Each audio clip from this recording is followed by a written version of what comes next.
and legends. We are professionals. We do this for a living from both inside and outside the Christian tradition. Twice a month, we bring you the stories that Christians have read, retold, and wrestled with for centuries. Hey, and even though it's starting to melt up a little bit here in eastern Pennsylvania, we are continuing our hoary northern winter with the Völsunga Saga. And today we're going to find out what happens when the greatest hero of the age walks into a hall full of people who have plans for him and a mother-in-law with a very special cocktail. That's right. Even though it is a balmy 66 degrees in North Texas today. Today's episode is The Cup of the Gjukings, and we'll be covering Sigurd's courtship with Brynhild, his arrival at the Burgundian court, and the moment when Grimhild, who is what you'd get if you combined Lady Macbeth with Yenta from Fiddler on the Roof, decides that this red-haired dragonslayer is going to marry her daughter, whether he likes it or not. That's right. You know, I beat Father Andrew to the musical reference this episode. You know, although when you said Yenta, immediately my mind went to Yentl, and I had images of Barbara Streisand in this role, dancing in my head, and it's working. Couldn't for rule me. it out. Honestly, rule it out. Absolutely. It's either her or Meryl Streep. That's right. Oh. Yeah. All it takes, though, is one enchanted drink. See, I wanted to sing that with one enchanted evening. Sometimes I put things that are traps for you in the script. Thank you. Because I just know it's... So the lesson here is clear. Never, ever accept beverages from a Gjuking. Now, to be fair, as we're going to learn, Gjukings throw excellent feast. I mean, a feast that lasts 5 seasons on is something to think about going into Mead Fair Sunday. It's just the welcome drink comes with a side of total amnesia and a binding oath of brotherhood. And but the food is great, the mead flows freely, and before you know it, you're married to the wrong woman and riding through walls of flame on behalf of your new brother-in-law. So this episode of The Great Tales is brought to you in part by Guardian Angel Orthodox Day School. Guardian Angel Orthodox Day School in Chicago's northwest suburbs is conducting a national search for a mission-driven advancement director. Guardian Angel is the Father Andrew. Yes, I'm about to tell you. So Guardian Angel is the pre-K to grade 8 parochial school of St. John the Baptist Greek Orthodox Church. And the school welcomes pan-Orthodox families and staff to their mission of forming the next generation of Orthodox Christians through faith-filled education rooted in the love of God, love of neighbor, and love of learning. The school is seeking an experienced Orthodox Christian professional to lead the school's philanthropy efforts, as well as help with marketing, communications, and admissions. So qualified candidates will bring at least 5 years of nonprofit fundraising development experience, strong leadership skills, and a deep commitment to the mission of Orthodox Christian education. This Chicagoland-based position is full-time and hybrid with a competitive nonprofit leadership salary. You can learn more at gaods.org, or you can send your resume, cover letter, and salary requirements to board at, that's board as in like Board of Education, board at gaods.org. And do you not yourself have something that you like to promote, Deacon Seraphim? Yes, indeed. So, I know that there are some of you out there who have always wondered, what would it look like if I was totally off the leash? If Father Andrew was not over here constantly telling me, no, you can't quote that ancient Irish poem in public, and so on. Wait, why would I ever say that to you? I know. No, a few years ago, I teased a project that I wanted to do for Ancient Faith Radio at the time, called a podcast called The Great Rood Screen, which was initially going to be looking at the Anglo-Saxon church from the time of the Augustinian mission on. And then for various reasons, that project never happened. But several things have happened in the interim since I initially planned that project, and all of those things essentially are to say I have leveled up significantly in my mastery of Celtic languages, in some of my learning and lore about the early Celtic Church as well. And so I decided to sort of expand the project, and thanks to the generous donations of viewers like you, I'm very happy to say that I am bringing this podcast, The Great Rood Screen, to Ancient Faith in a massively, massively expanded way. So over the course of the next few weeks, episodes will start dropping. They will start dropping once a week. And it'll be me with occasional guests on other Orthodox clergy and scholars to talk about the history of Christianity. And of course, from our perspective, Orthodox Catholic Christianity in the British Isles from really the Celtic Age of Saints up through the Great Schism. So that's what we're going to be doing. And it's going to be a combination of some history, some hagiography, and then something I'm really interested in doing is translating and bringing to you a lot of the actual devotional literature. We're talking prayers and homilies and things like that from this period, much of which is, all of which is very beautiful, and a lot of which also has some very deep resonances with our Orthodox faith as we practice it today. And I know that obviously many of our listeners are people who are of, let's say, Northern European extraction.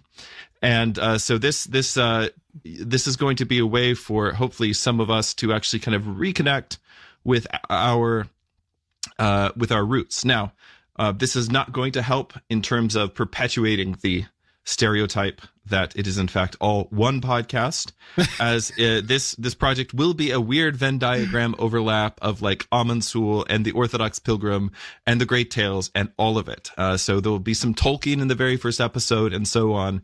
But if you're interested in this sort of thing, and if you just want, me totally unedited and totally unsupervised reading old Irish poetry to you, that is what a lot of this podcast is going to be. So I'm very excited. And where can the kids find it?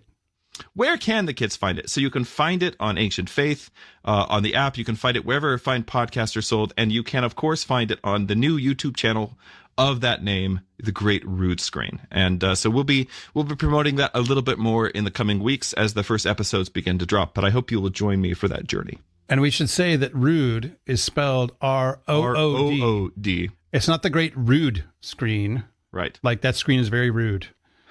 I'm glad you said something, because I just assume obviously people know. So it's true. We only have the best listeners on this podcast. We only have the best listeners. But in case you just wandered in from some like normie podcast, a rood means a crucifix. It's an old English word for a crucifix. So a rood screen was basically the old Western equivalent, had a very, not the same role, but a very similar role to the iconostasis that we use in Orthodox churches all around the world today.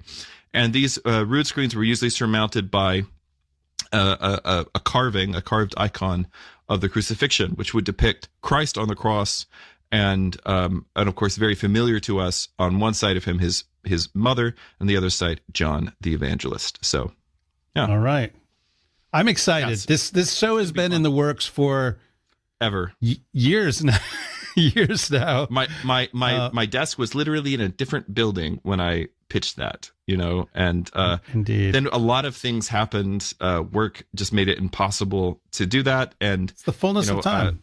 Yes, that's right. But also, I am absolutely 100% confident that it's going to be a much better project now than it would have been 3 or 4 years ago. So very excited about that. Awesome. All right. Well, let's talk about some somewhat drunken, occasionally, and definitely rather enthusiastic Viking types. All right. So yeah, let's get into some shenanigans. Like, you should sort of imagine, like, what if Vikings met, like, what if a Viking story was written by Jane Austen, or something like that. It's really actually just kind of like the European courtly intrigue. We're sort of moving out of the world of, say, Beowulf, and more into the world of Arthurian legend in this today's chapter. So so let's get into that. So just as a little bit of setup, there are really two different parts of the Völsunga Saga legends. And they probably reflect, as we said a couple of weeks ago, two different traditions that kind of grew up together and fused over the course of the what is sometimes called the Dark Ages. Properly speaking, it's really the Age of Migrations. Now, these two parts are: one, there is a warrior hero dynasty tradition that covers the legendary ancestors of the Volsungs, which we've actually spent very little time on this podcast because we were just a little over-eager, little over-mode, one might say, to get to the dragonslaying. But it is important to understand. Dragonslaying is cool. It's fine. But I feel a little bad. That's all I'm saying. Because it's important to understand that for the Norse, the Old Norse people who told these stories, they would not have considered that part of the story to just be prelude. That's actually a major part of the story.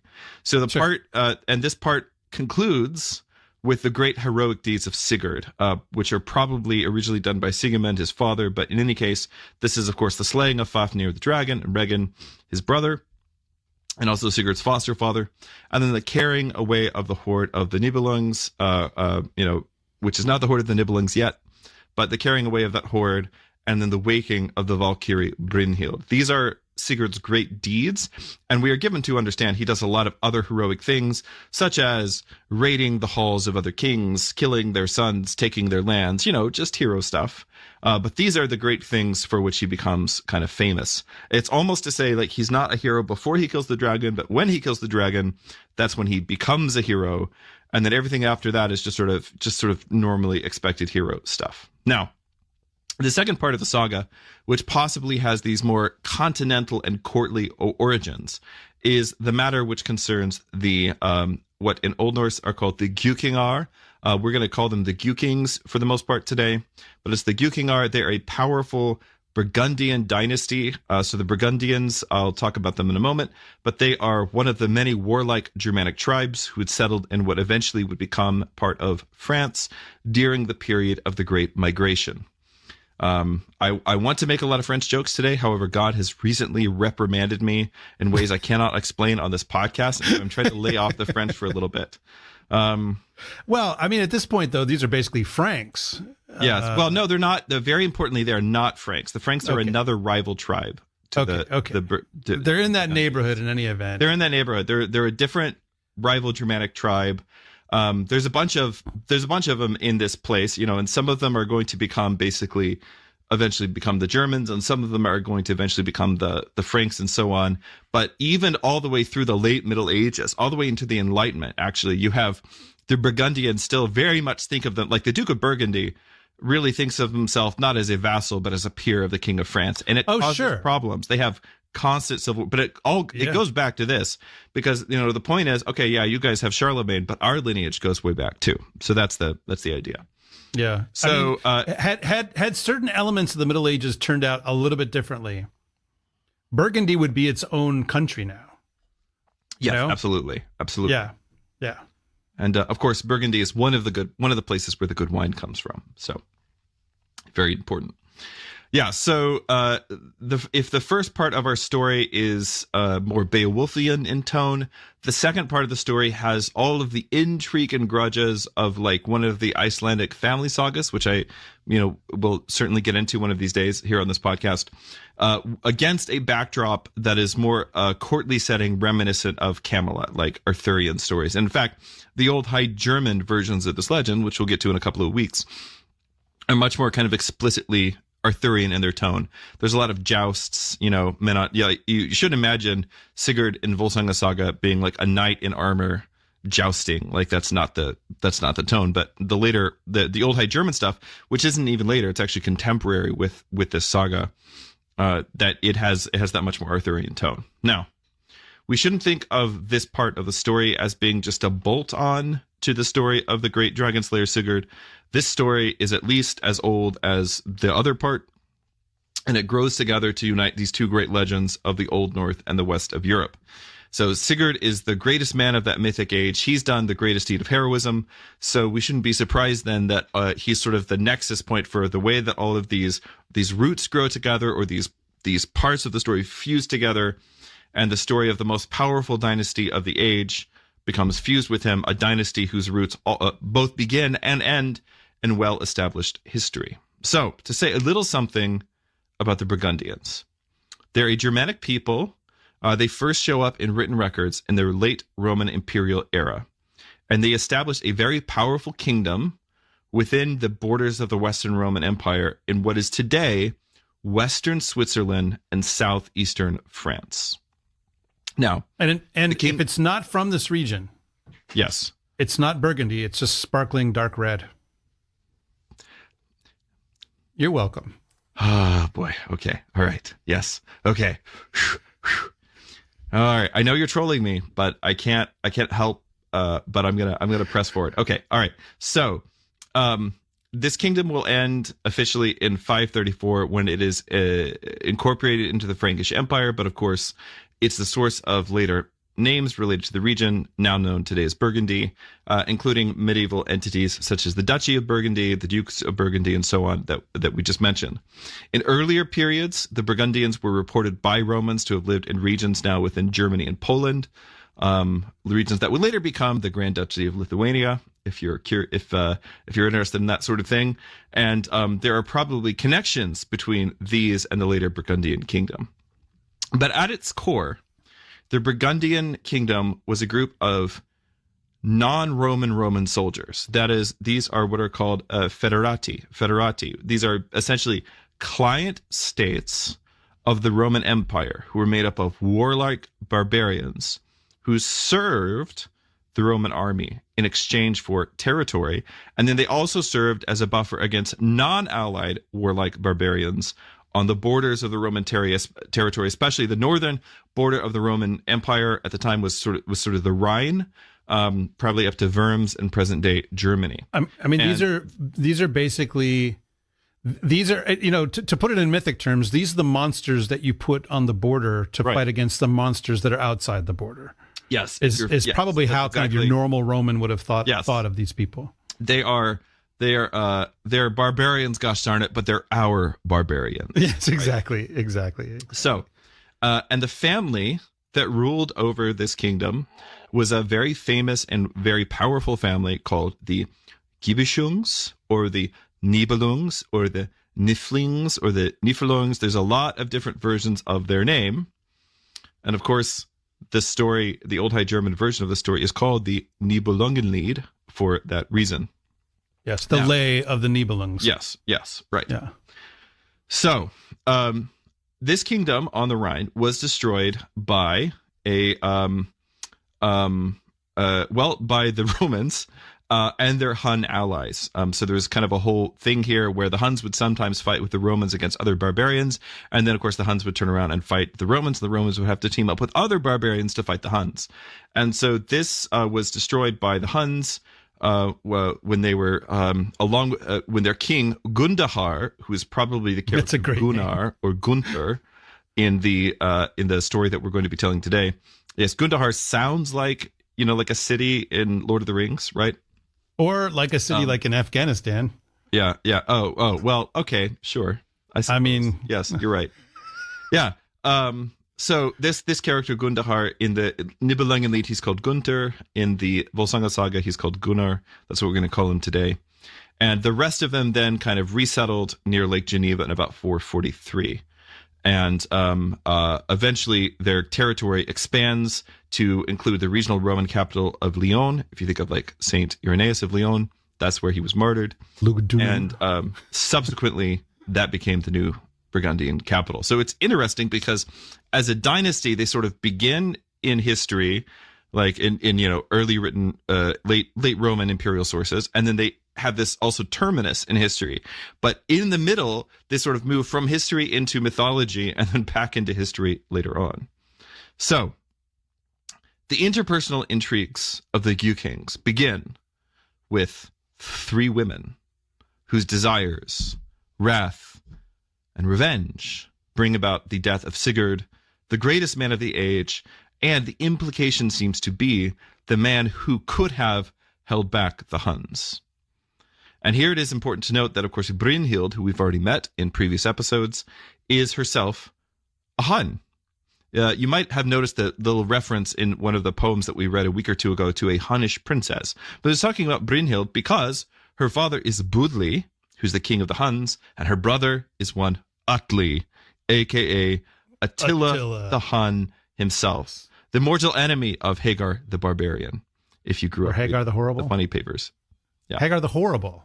Is it Hagar the Horrible? It's Hagar the Horrible. That's right. I thank you for the correction. It must be a generational thing. No, it's just been so long since I've read that comic. Yeah, there you go. Okay. That's good. All right. Yes, the mortal enemy of Hagar the Horrible.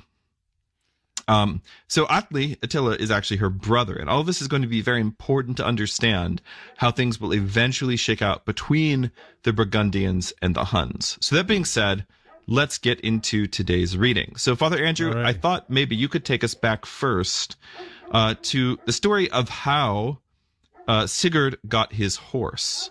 This is an important part of the story. Sorry about the dog barking in the background. I don't know if you guys can hear that or not, but oh yeah, absolutely. Yeah, I mean the dog is very excited, especially the mention of Hagar the Horrible, because the dog is a very big fan.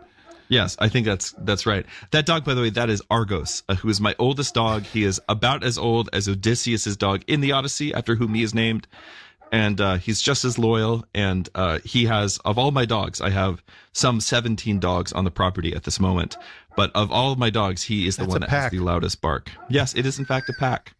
Yeah, they're all Great Pyrenees Saint Bernard mixes too, so you can just sort of imagine the cleanup. So, anyway, that being said, if you could just kind of introduce us to how it was that Sigurd got his horse. The horse is going to come up today, so I thought we should maybe go back and cover this, and I'm going to tell Argos to knock it off. All right, so here we go. Yeah, let's just jump in. Another time came Regin. Everybody remembers Regin, the brother of Fafnir. Another time came Regin to talk to Sigurd and said, "A marvelous thing truly that thou must needs be a horseboy to the kings, and go about like a running knave." "Nay," said Sigurd, "it is not so, for in all things I have my will, and whatso thing I desire is granted me with good will." "Well then," said Regin, "ask for a horse of them." "Yea," quoth Sigurd. You know he's serious when you quoth. "And that shall I have whenso I have need thereof." Thereafter Sigurd went to the king, and the king said, "What wilt thou have of us?" Then said Sigurd, "I would even a horse of thee for my disport." Then said the king, "Choose for thyself a horse, and whatso thing else thou desirest among my matters." So the next day went Sigurd to the wood, and met on the way an old man, long-bearded, that he knew not, who asked him whither away. In other words, where are you going? Sigurd said, "I am minded to choose me a horse. Come thou, and counsel me thereon." "Well then," said he, "go we and drive them to the river, which is called Buseltarn." They did so, and drave the horses down into the deeps of the river, and all swam back to the land but one horse. And that horse Sigurd chose for himself. Grey he was of hue, and young of years, great of growth, and fair to look on, nor had any man yet crossed his back. In other words, no one's ridden him before. Then spake the greybeard, "From Sleipnir's kin is this horse come, and he must be nourished heedfully, for it will be the best of all horses."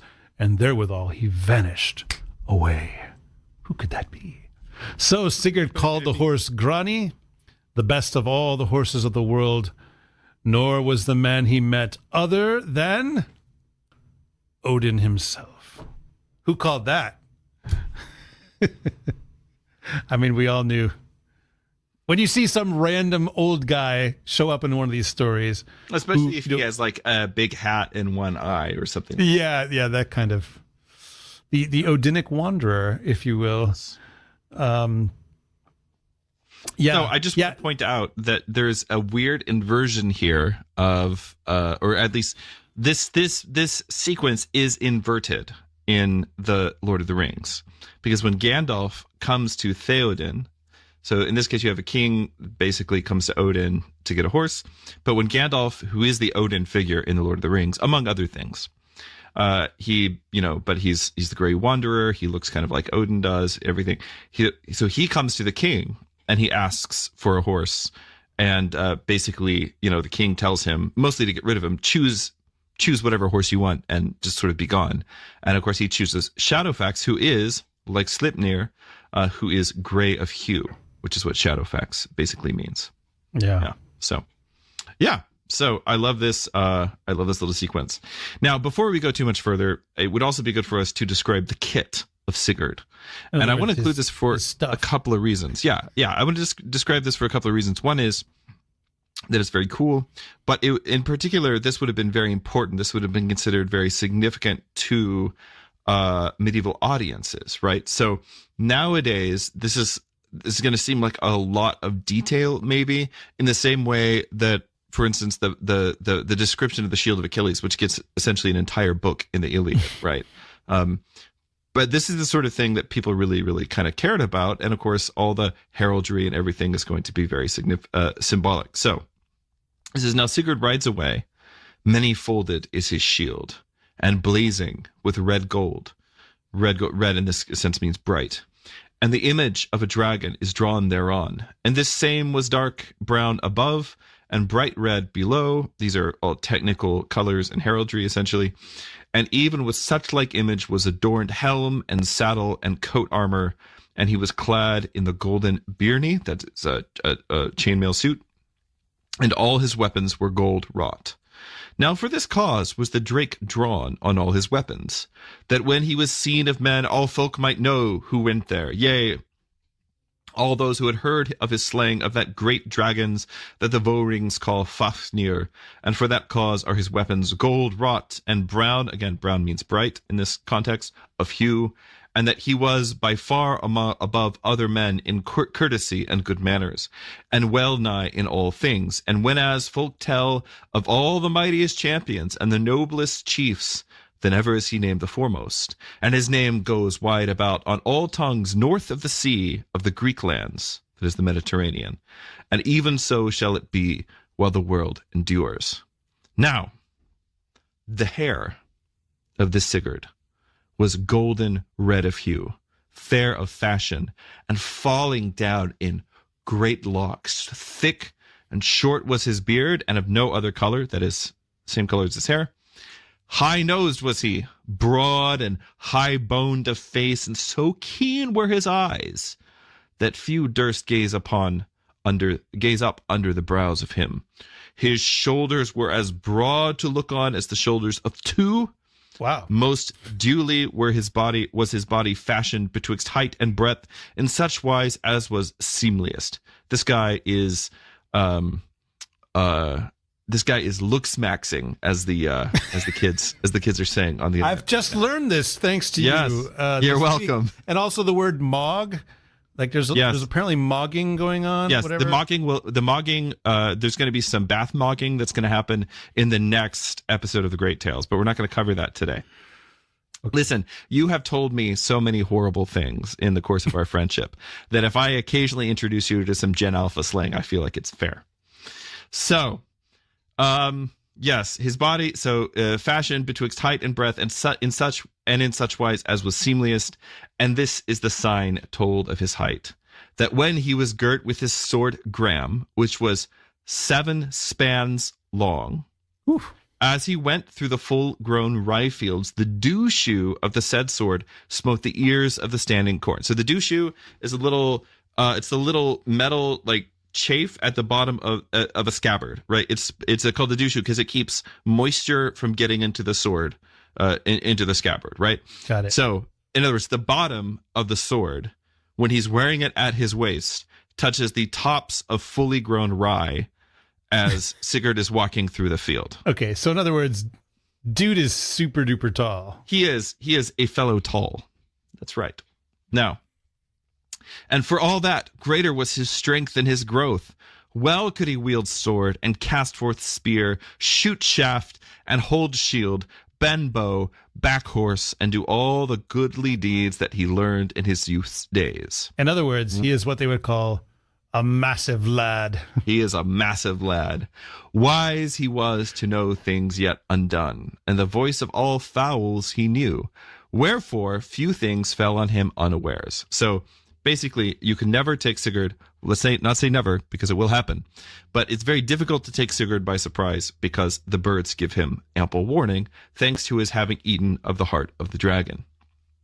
Of many words he was fair, He of many words he was, and so fair of speech withal, that whensoever he made it his business to speak, he never left speaking before that to all men seemed full sure that no otherwise must the matter be than as he said. As we've said many times on this podcast, in ancient heroic societies, whether it's Greece or England or Scandinavia, to be a real hero doesn't just mean being big and strong. It also means being wise and being able to say what needs to be said.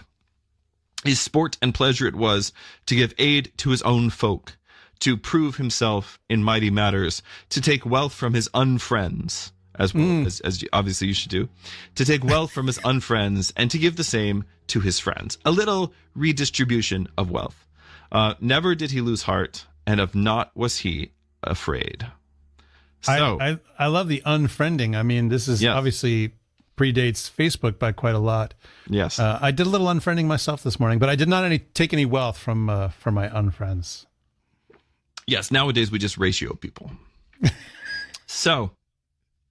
More Gen Alpha slang there, I think. Yeah, I don't know. That one's just, I'm not sure who that is. Yeah. Yeah.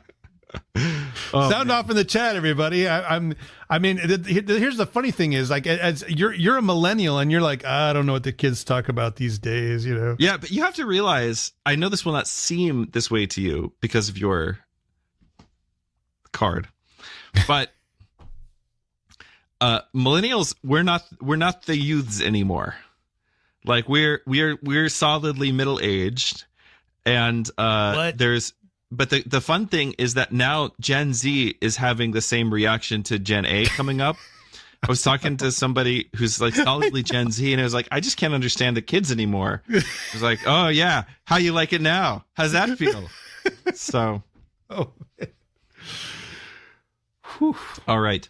I remember back when the term hacker, which that sounds like it must be of Norse origin. I don't know. But I remember when the term hacker did not even refer to someone who broke into computer systems. I remember when hacker referred to essentially a kind of a problem-solving technique, which is really essentially like hack away at it until you find the solution. Yeah. You know, there's a certain kind of not very precise, not very smooth, you know, whatever. But just sort of brute force of effort. I think that there's still within a certain community of people who work in tech that it still kind of has that. Still. I mean, that's 80s. That's the true. That's what it meant in those days. But I think that Angelina Jolie film, who remembers that one? Hackers. Significantly popularized the idea that the term had to do with breaking into computer systems, hacking in. And now, if someone picks up your phone and uses it without your permission, they refer to that as being hacked. Like what is going on? I mean, utter degradation of the language in just a few short decades, my friend. What is even happening? My goodness. That's right. All right. Well, I want to make more jokes about this, but we've already run through all the Gen A slang that I know today. So let's move forward. All right. So this is the picture you should have of Sigurd. Like, he's not just like a plucky guy who happened to kill a dragon, which if you don't have this picture in mind, you know, you could get that impression from because the way he kills the dragon is not necessarily very glamorous. It's mostly clever, but Sigurd is by any stretch, you know, he's the man. He's the man. And so after Brynhild is awakened by Sigurd, as we've read before, she goes back to the house of her foster father, who is also kind of her brother-in-law. His name is Hamir. And there she sets to doing what noble women are supposed to do. And this might surprise some of you who think of her, and of course, as she thinks of herself, as primarily a shield maiden of Valkyrie. She's supposed to be out there fighting people, supposed to be, you know, doing the shield maiden things, stabbing the Witch King of Angmar in the face. You know, these are the things that Brynhild is supposed to be doing. But when she gets to her foster father's house, she sets up in the tower and starts doing what noble women are supposed to do. So she's very, let's just say very well-rounded. Brynhild contains multitudes. And so she sets to, of course. Walt Whitman reference there. Nice. Thank you. Yeah. And so she sets herself to weaving. And because, of course, she cannot get Sigurd off of her mind, she sets to immortalizing his great deeds in a tapestry. Yeah. So, gentlemen, Now, when you're looking for a potential woman to marry, yeah, see if they can immortalize your deeds in a tapestry. And if they can, I mean, pull out that ring, boys. I'm very sorry to say, guys, that you will first have to do deeds worthy of immortality. Oh, that is absolutely true. So begin with that, and then absolutely the woman thing will probably sort itself out. But yeah, so in any case, she begins immortalizing his great deeds in a tapestry, and Sigurd, in the meantime, has been out with the boys. It turns out that in the previous chapter, Sigurd had already made it to Hamar, where he's been staying as a guest, but I guess he just doesn't know Brynhild is there. Because she's up in the tower. She's up in the tower, and she's up in the tower, and literally, I mean, it describes all the things that she's making, and they all have like Sigurd and his mighty deed. She's making merch, guys. Like, she's sitting up in the tower making Sigurd merch. Sigurd merch. See, I mean, I know that we chose well when we picked Sigurd as the first friend of the show. Yeah, there clearly. You go. He's got merch. We need some Sigurd merch, I think, for this show. We've had a couple of people reach out to us. I'll just say this. We've had a couple of people reach out to us being like, could I make merch for the show? And my life was incredibly disorganized at the time because I was still, as opposed to the state of utter perfect organization in which I am currently. We can't officially at this point, lay hands on you and ordain you as a merch maker. But we also can't prevent you from making. So what I would say is, if you want to make merch and send it to me, and it's cool, we'll be happy to show it off to people. I think that's where we are on that. So, yeah. So anyway, up there making Sigurd merch, and one day, Sigurd rode into the wood to go a hawking. So why don't you tell us what happens further? Yes, and we should say that hawking, by the way, does not mean selling something. It means making use of a hawk to go hunting.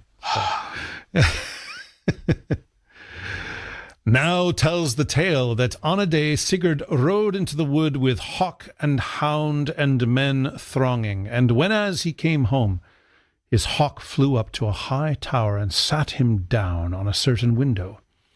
Then fared Sigurd after his hawk, and he saw where sat a fair woman, and knew that it was Brynhild. And he deems all things he sees there to be worthy together, both her fairness and the fair things she wrought. And therewith he goes into the hall, but has no more joyance in the games of the menfolk.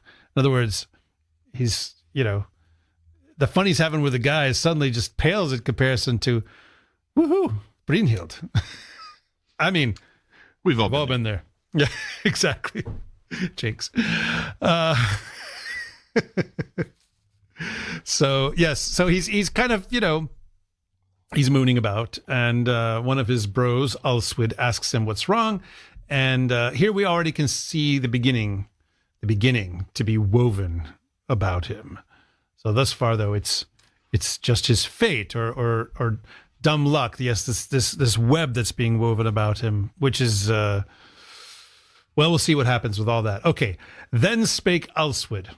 Why art thou so bare of bliss?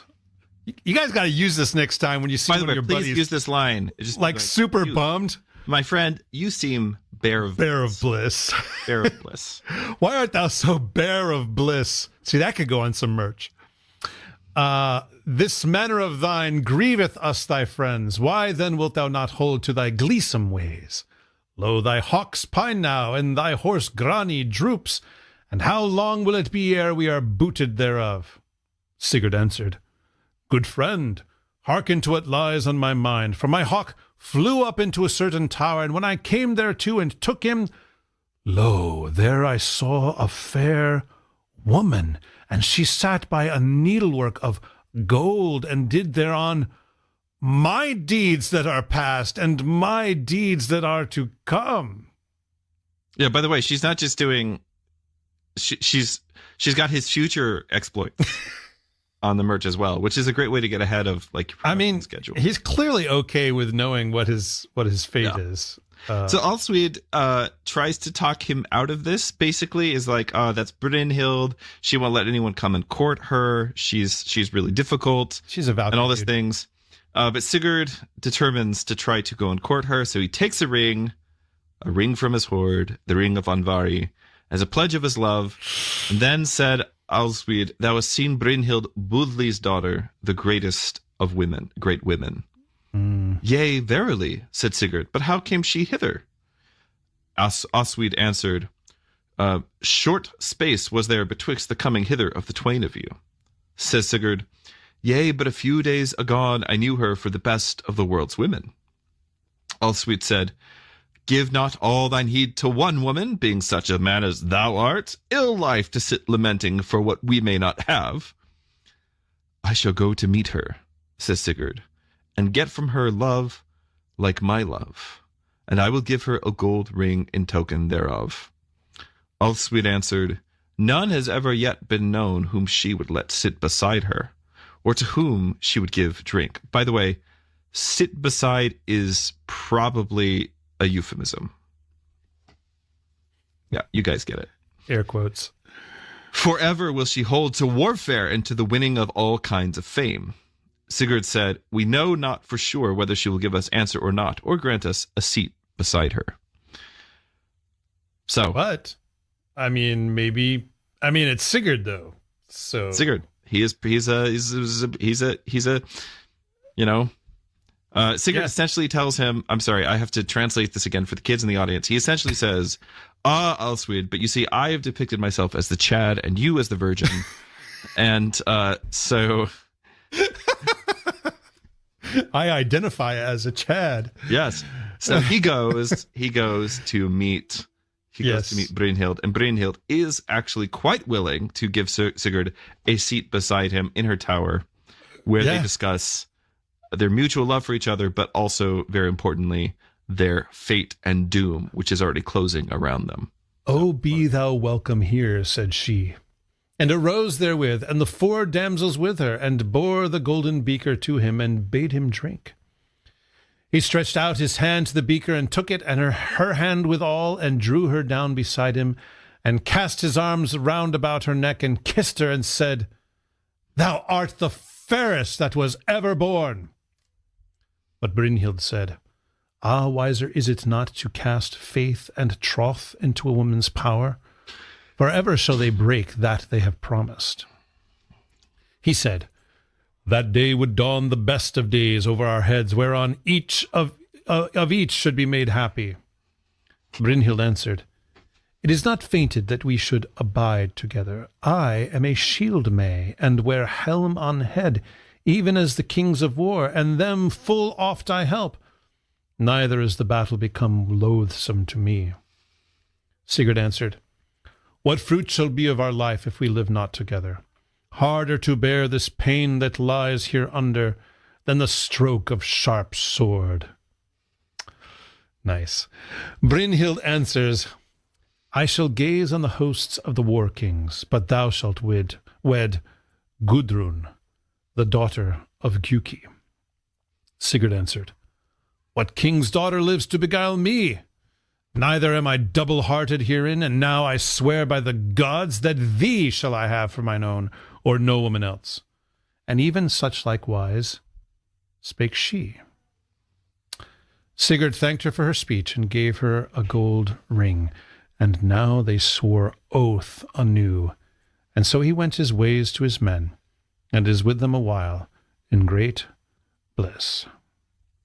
So you'll notice here how intricate the relationship between fate and their doomed love is. So Sigurd and Brynhild love each other. They've already kind of experienced love at first sight when he awoke her.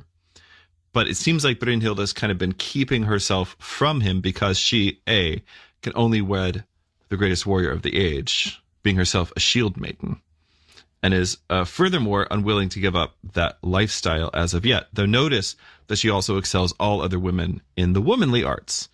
But the thing is that Brynhild is also... They are both the whole package. They're both the whole package, right? I mean, this is captain of the football team and captain of the cheer squad. That's right. Prom king and queen. That's right. What this is. A tale as old as time. The problem is that Brynhild is also foresighted, and she already knows that Sigurd is going to marry Gudrun of the Gjukings.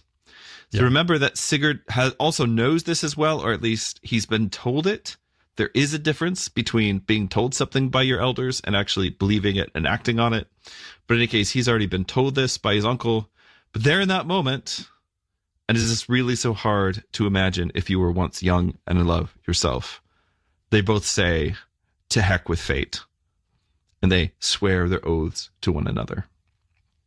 And of course, as so often happens in this kind of story, all of the above will in fact happen.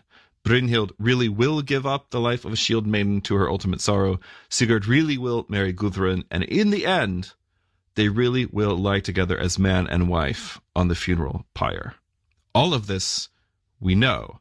And we've even already read Brynhild's sort of argument for her side of what happened, that she basically did the best that she could in the apologia she makes for her life in her hell ride.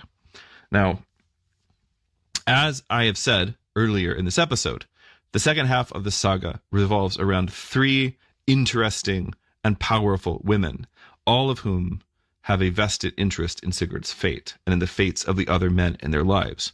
So now it is time for us to meet the next two. Gudrun, her Sigurd's eventual wife, who I am, as I've mentioned, I think before, I'm very sympathetic to the figure of Gudrun in the story because I feel like she kind of gets the worst of everything. She does light up the story, though. Yeah, she does light up the story. Yep, that's right. And of course, her mother, Grimhild the Wise-wife, which is to say, witch. There was a king called Gjuking who ruled a realm south of the Rhine. 3 sons he had, thus named Gunnar, Hogni, and Guttorm.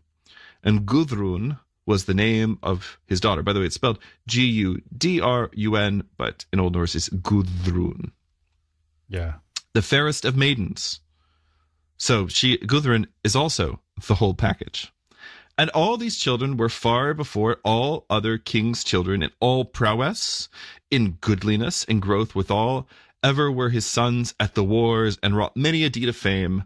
But Gjuking had wedded Grimhild the Wise-wife. Now, Budli was the name of a king mightier than Gjuking. This is Budli, the king of the Huns.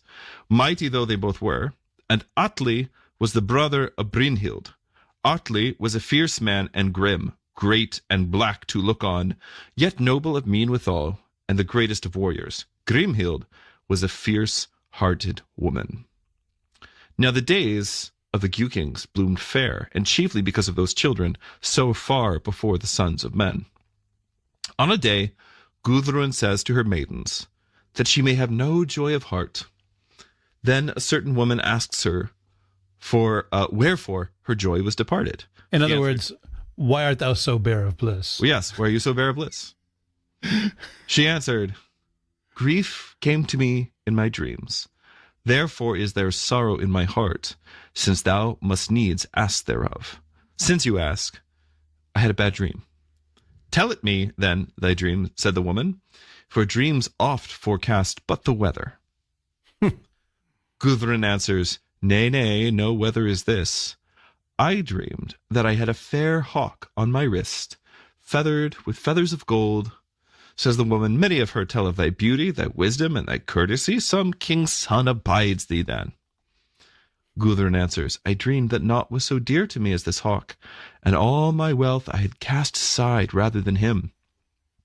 The woman said, well then, the man thou shalt have will be of the goodliest. By the way, these are all very safe predictions. This is like going to the fortune teller, like the palm reader, which I hope you're not doing as Orthodox Christians. And she's like, yes, you're going to meet someone, or you were going to, it's just all very, obviously Gudrun is the most beautiful of maidens, and she's the princess, she's the daughter of a king. Like, obviously there are a lot of guys who would very much like to be wed to her. Right.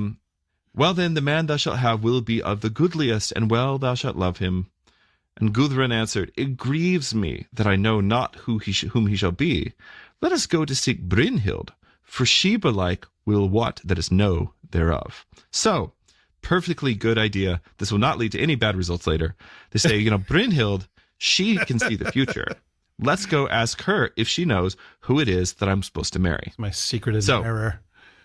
Why Brynhild? Because in addition to being the daughter of an even more powerful king than Gudrun's own father, right? She's the daughter of Budli. She is also, of course, a somewhat magical person. She's one of Odin's Valkyries. She is a shield maiden. She's the one who knows runes and prophecy. Remember, she's the one who taught Sigurd about all of that. She is foresighted.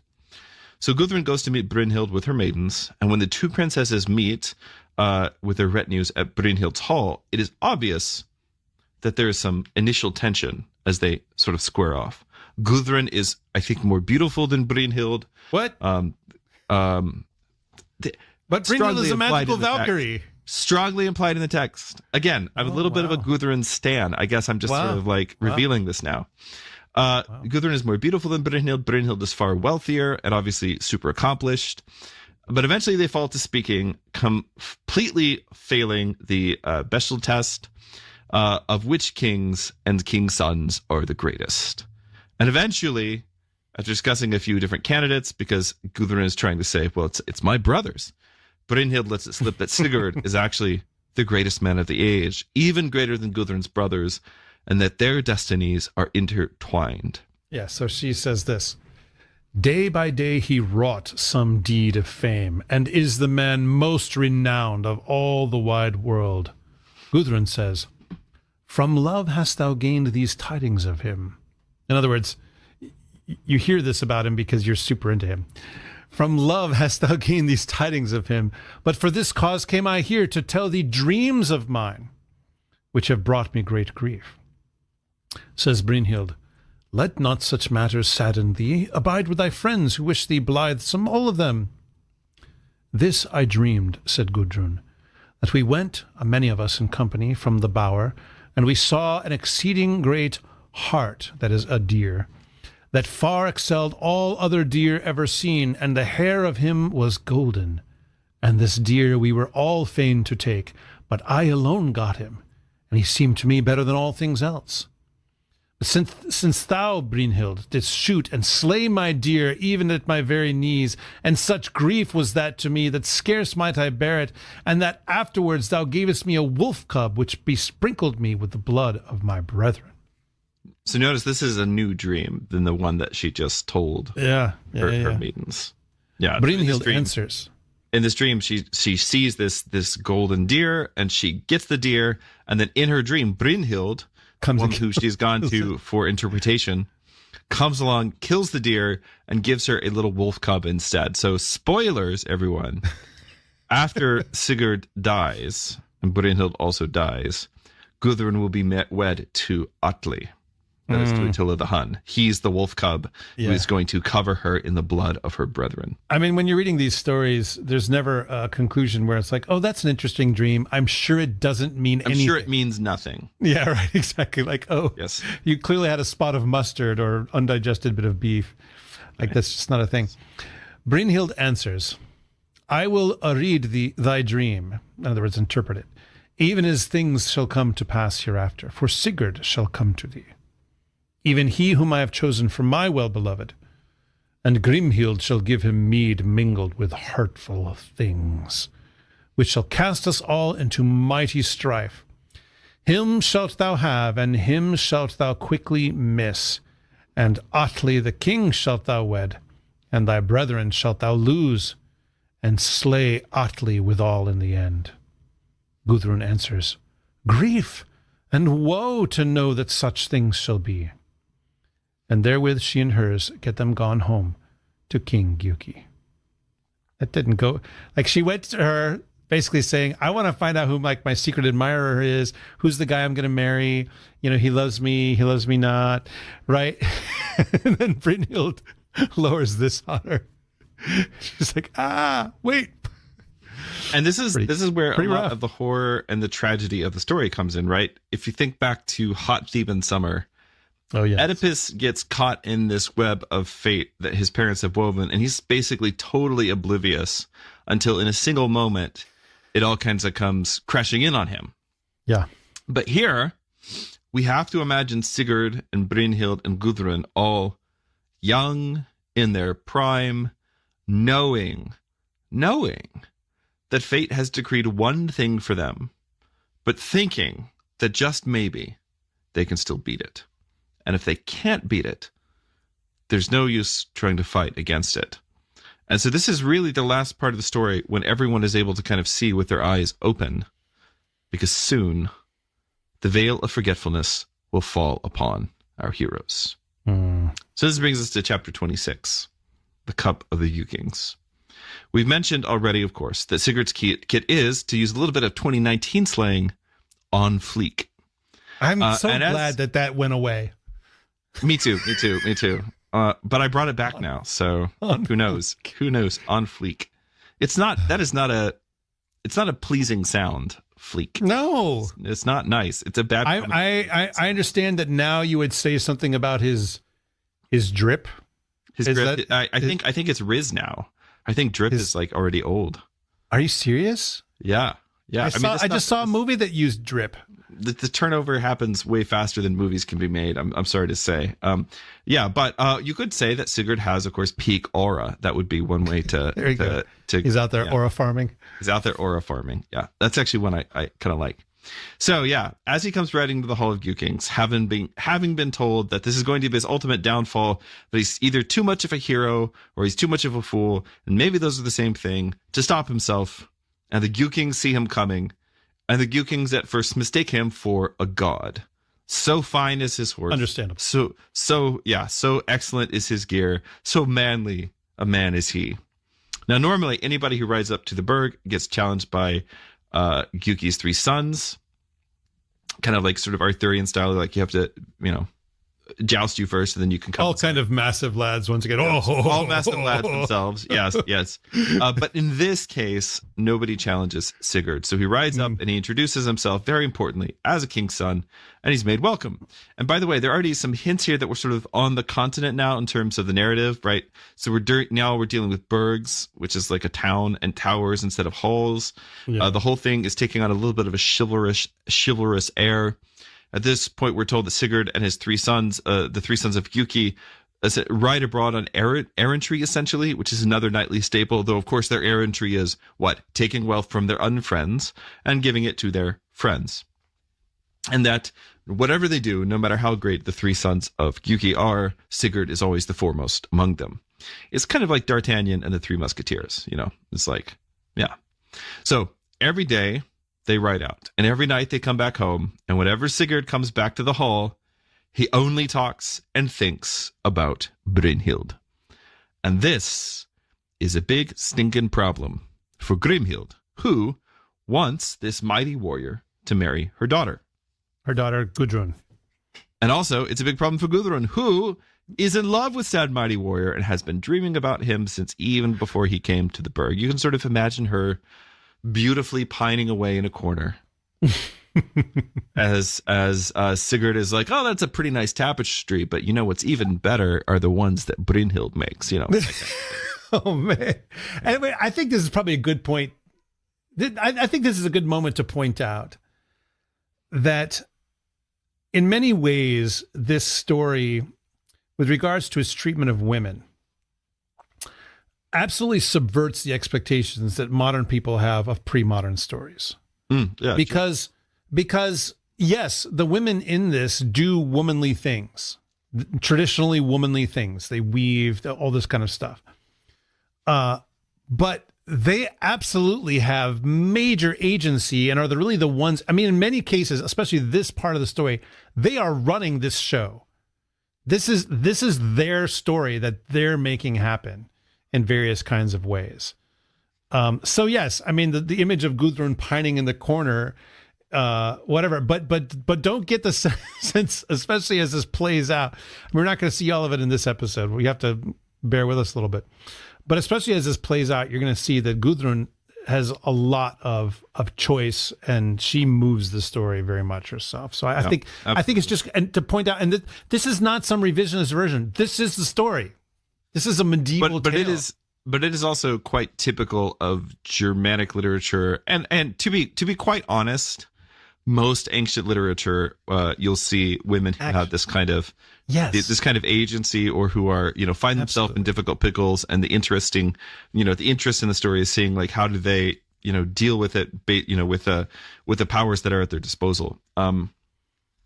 You have similar figures in the background of Beowulf. Beowulf is itself, a sort of a slice in time, or a slice in from a much larger story of a cycle of stories that probably concern the Scyldings in Denmark.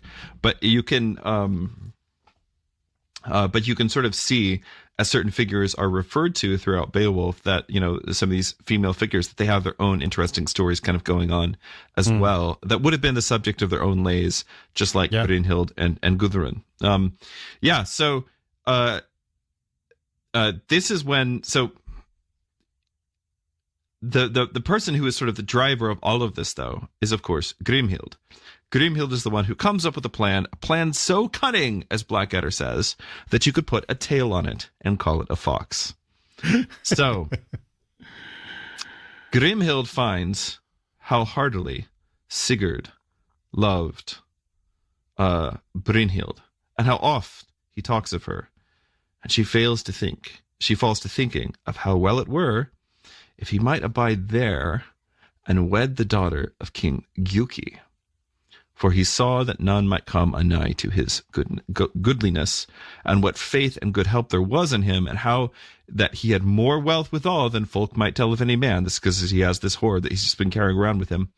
And the king did to him even as unto his own sons, and they for their part held him of more worth than themselves. So Sigurd represents a tremendous opportunity, but also a huge problem for Grimhild, because he's obviously greater than any of her sons, and even her own husband is kind of treating Sigurd like he's his son, and even his sons are treating him like he's kind of senior to them. Well, who's going to become king next when Gjuking dies? Well, at this point, it's starting to look like it could be Sigurd. Sigurd, who would stop him at this point? So This is a problem. Grimhild needs to basically figure out a way to make sure that her sons, their destiny, their wealth, their inheritance, to make sure all those things are secure and that her lineage is secure. And so she, one night, as they sat at drink, the queen arose and went before Sigurd and said, "Great joy we have in thine abiding here, and all good things will we put before thee to take of us. Lo now, take this horn and drink thereof." Now, this is a very particular ancient Germanic ceremony, which you would do as all the men and the women of the court are sort of drinking together in the mead hall, which is the woman of the house, usually the wife of the lord, but sometimes also his oldest daughter, would take the horn, sort of the loving cup, and would bring it around to each of the warriors assembled there to drink. But she would do this in a very particular order. Is that she would bring it first to the king, and then after the king to the person who's sort of highest in the king's favor, and would kind of move all the way through the hall in this way. And then she wouldn't serve everybody. People who are low enough of rank, somebody else would serve them. But the point is that this is a way of kind of reinforcing what your standing in the community is, and also a subtle way of telling you, if you've fallen out of favor, you're going to notice you don't get the mead horn quite so soon anymore.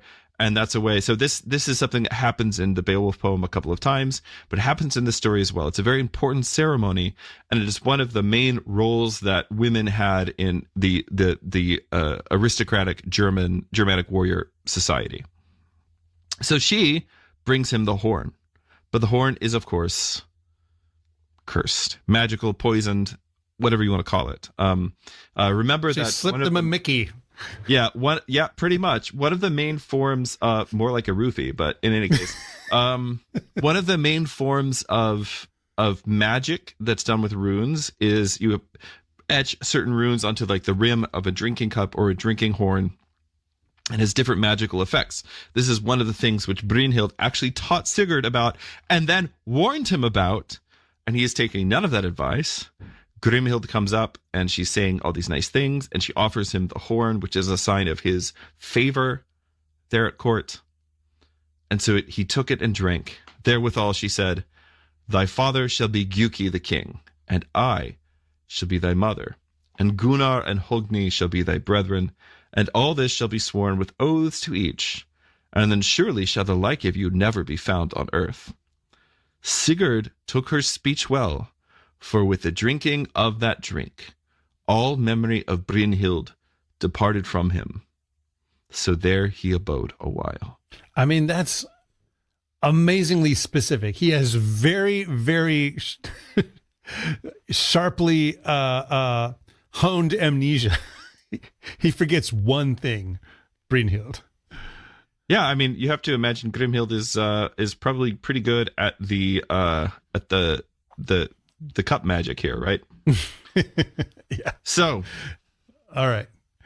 On a day went Grimhild to Gjuking the king, and cast her arms about his neck, and spake.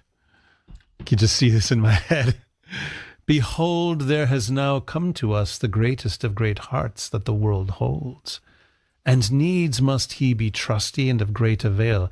Give him thy daughter, then, with plenteous wealth, and as much of rule as he will. Perchance thereby he will be well content to abide here ever. The king answered, Seldom does it befall that kings offer their daughters to any, yet in higher wise will it be done to offer her to this man, and to take lowly prayers to her from others. On a night Gudrun pours out the drink, and Sigurd beholds her, how fair she is, and how full of all courtesy. 5 seasons Sigurd abode there, and ever they passed their days together in good honour and friendship.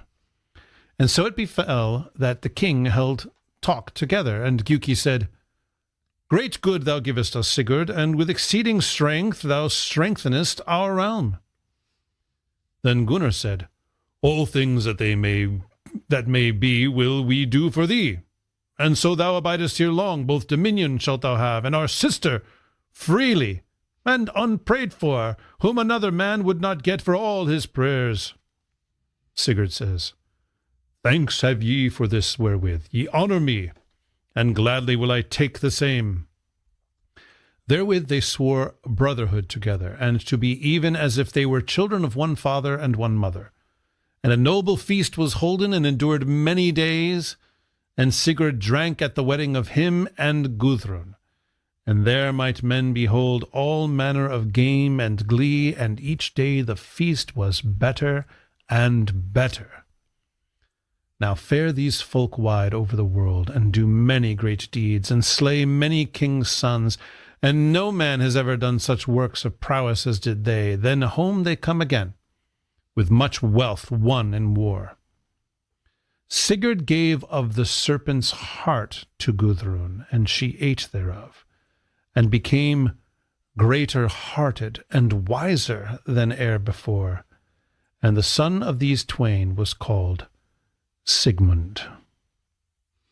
So, if we've been paying attention up till now, remember all of Brynhild's advice about the kinds of runes you can put on cups to do different things. It should not be surprising to learn that the draft which Grimhild gives Sigurd here is enchanted and is a draft of forgetfulness. And this is followed up by a love draft poured out by Gudrun, although it's not totally clear in this passage if that's just Grimhild's manipulation, or if Gudrun herself is also complicit in this. Love potion. Remember that we've already been told that Gudrun is very beautiful. She is, in fact, the most beautiful of all women, perhaps even more beautiful than Brynhild. But as she's going around the hall doing this cup-filling ceremony, it would be very natural for Sigurd, who now has no memory of Brynhild, to look at Gudrun and start thinking about the implications of such an alliance, so to speak. But Grimhild's dynasty building is not yet complete.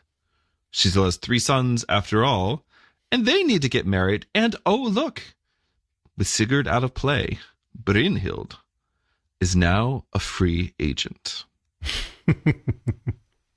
Now on a time went Grimhild to Gunnar her son and spake, and said, Fair blooms the life and fortune of thee, but for one thing only, namely, whereas thou art unwedded. Go woo Brynhild, good rede is in this, rede is counsel, is in this, and Sigurd will ride with thee. And Gunnar answered, Fair is she, certes, and I am fain enough to win her. And therewith he tells his father and his brethren and Sigurd, and they all prick him on to that wooing. Go get her. Now, before we kind of come to this last section of our episode today, I want to point out that although obviously Grimhild is doing a lot of sort of like puppet mastery things behind the screen here, there's no indication in the saga that Grimhild is like the villain of the piece. In fact, I would kind of argue that she's doing what she would be expected to do as the matriarch of her family, which is to act in the best interest of her children. So what she is trying to do, of course, all this will go horribly wrong, but what she is trying to do is marry her daughter off to the greatest man of the age, to marry her sons off to great women, including one of the greatest women of the age, so that the kingdom will be secure, so that there won't be fighting between Sigurd and her sons, and so on. In the Old High German version of this, the Nibelungenlied, Grimhild, which is kind of the merger of the characters of Gudrun and Grimhild from the Scandinavian saga, she's definitely the villain, definitely the villain. But in this version of the story, I would basically argue that she's never depicted as being like a villainous character. So yeah, just something to kind of think about, that the saga itself is very kind of neutral in terms of the way that it depicts the actions. It's more sort of, and the family sagas are this way as well. Sagas are very much, kind of matter of fact. This is just what happened.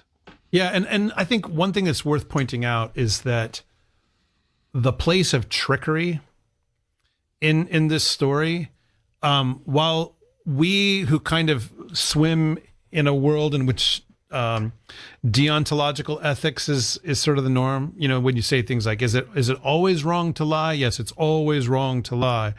That kind of thing. The idea that you shouldn't trick people is just sort of obvious on some level. But I think almost every single pre-modern culture, trickery is the way. I mean, obviously bad people use trickery, but good people can use trickery in order to establish justice when they don't have some other power with which to do it. Yeah. That I mean, you see it in the Bible. And even there's the idea, of course, the traditional idea that Christ's death on the cross was basically pulling a fast one on the devil. Right. That he's described as being sort of the bait on a hook. I mean, this kind of thing. Even some of Christ's dealings with the scribes and the Pharisees, they are not, there's definitely something of the trickster in the way that Christ deals with scribes and Pharisees. And so, I mean, that's why, like, it's easy. Like my initial reaction to Grimhild is, manipulative puppet master. But like you said, I mean, she's doing what she's supposed to be doing for her family. Yeah. And I'm not a Grimhild stan in the same way that I am a Gudrun stan, but I just want to point out that when we're reading a text like this, it's always important to try to actually ask the question, what is the story actually telling, and not just like, what are my biases that I'm bringing to the reading? And there's nothing at all to indicate in the text that we've read that she's a villain. This is sort of just the kind of thing. I mean, again, looking at, oh no, this guy just came to stay with us, and my husband likes him better than my sons, and my sons like him better than themselves, and he's much greater and wealthier than any of us. It's not hard to think about what's going to happen as soon as the king dies, because there's no primogeniture in this culture. Yeah. It's the strongest guy. He's the one who gets to be king. So it's actually quite reasonable for her to be concerned about this. Yeah, to make him part of the family. Yeah, exactly. Right. And so if that takes just a little bit of clever mixology, well then. By the way, just going to put this out here for people watching. Obviously, you guys, those of you who came to the live recording that we did at the Lord of Spirits conference, you know that there is a secret sponsor for each episode of this podcast.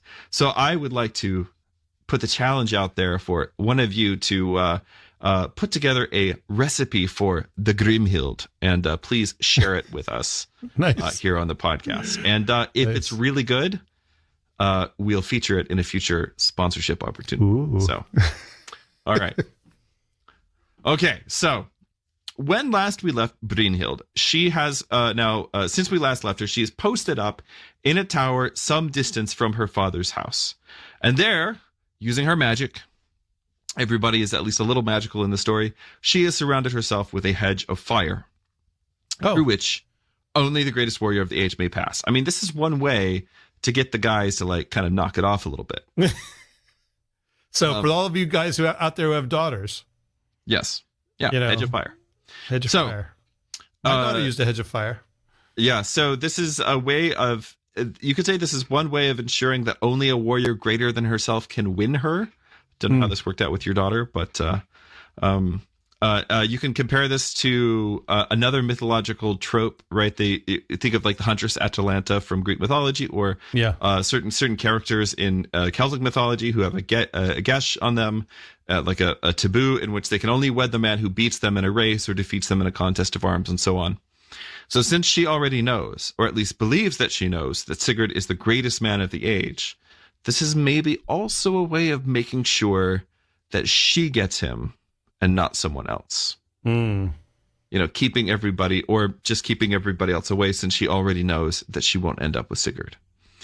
In any case, the magic works. Gunnar's horse, which is named Goti, will not ride through the flame. So first he tries to switch horses with Sigurd, but Grani will not respond to a rider other than Sigurd. And so finally, he and Sigurd have to agree to switch forms. Again, everybody in the story is just at least a little magical, just sort of like baseline level of magic. You have your basic wall of fire spells, you have your basic polymorph spells, and so on and so forth.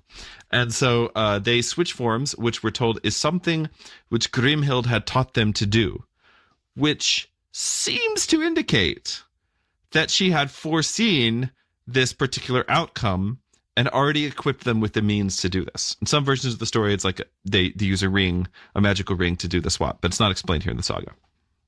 Then, with Gram still in hand, Sigurd as Gunnar rides through the flames.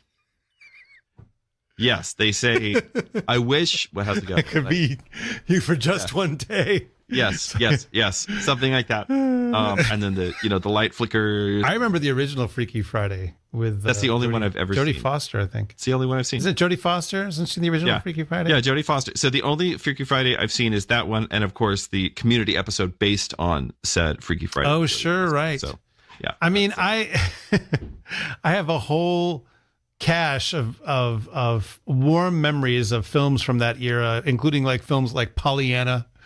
You know, oh my gosh. Okay, kind of just stuff. as an aside, I don't even know if he's listening, but last night I was talking to a friend of mine and I mentioned something. I was, of course, ranting about Calvinism. And I mentioned something about the film Pollyanna, which is about how Calvinism is stupid. And if people gave it up, everybody would be happier. That's what the movie's about.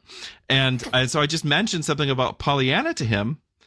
And he's like, what? I don't know what you're talking about. He's the same age as me. He was like, I was like, with Haley Mills. And he was like, who's Haley Mills? I was like, wow. So, probably never even seen the original Parent Trap either. He hasn't. I asked him that question. He was like, no, I've only seen the one with Lindsay Lohan. What? Who even is that? Okay. Parent Trap with Haley Mills, Maureen O'Hara. Maureen O'Hara, you guys. Come on. I mean, she was in The Quiet Man. She was the full package. Yeah. With John Wayne. Big Maureen O'Hara fan. So anyway, you're a Maureen O'Hara stan? Yes. Yeah. Big time.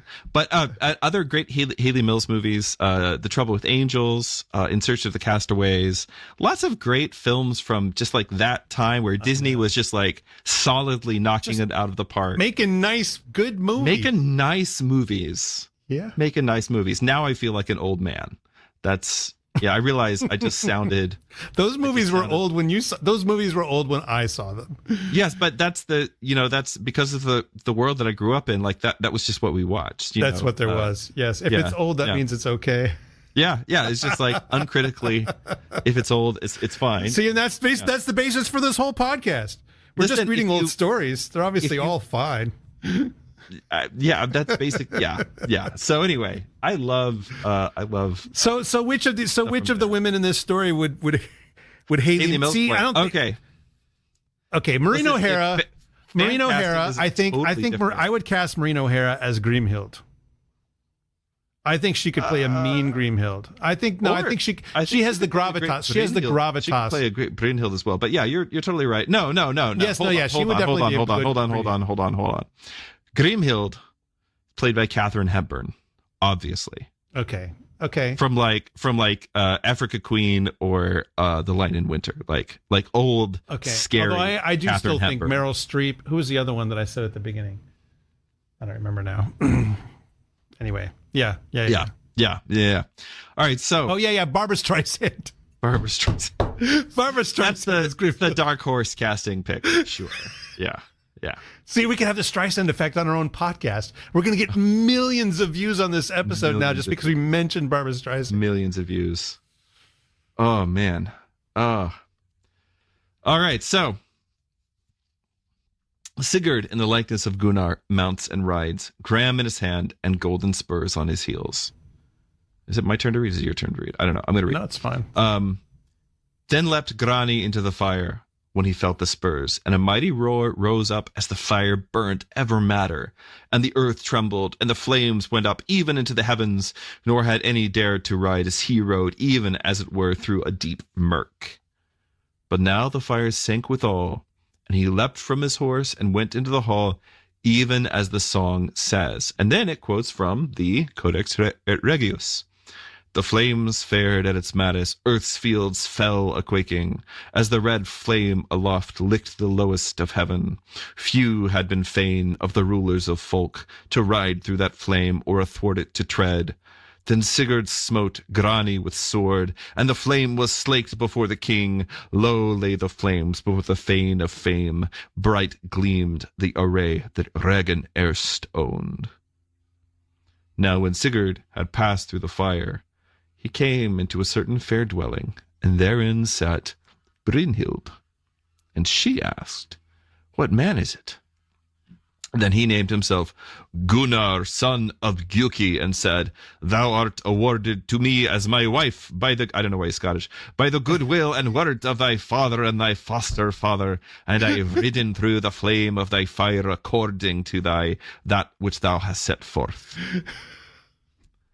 "I wot not clearly," she said, "how I shall answer thee." Now Sigurd stood upright on the hall floor, and leaning on the hilt of a sword, and he spake to Brynhild, "In reward thereof I shall pay thee a great dower in gold and goodly things." She answered, I'm not sure which accents to do.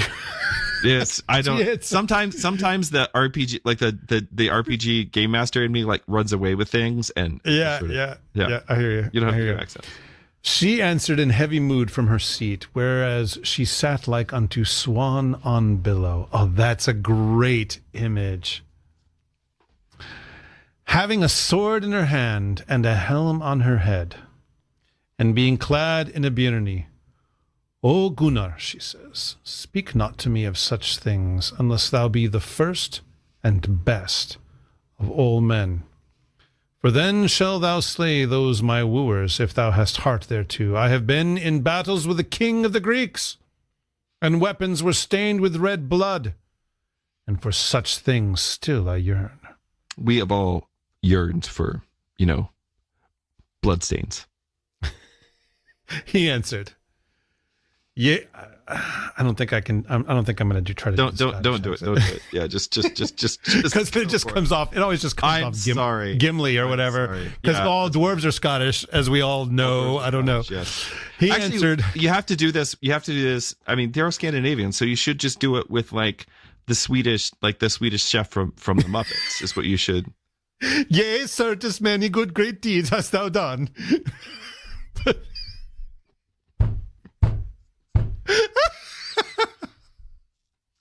There we go. Bork, bork, bork.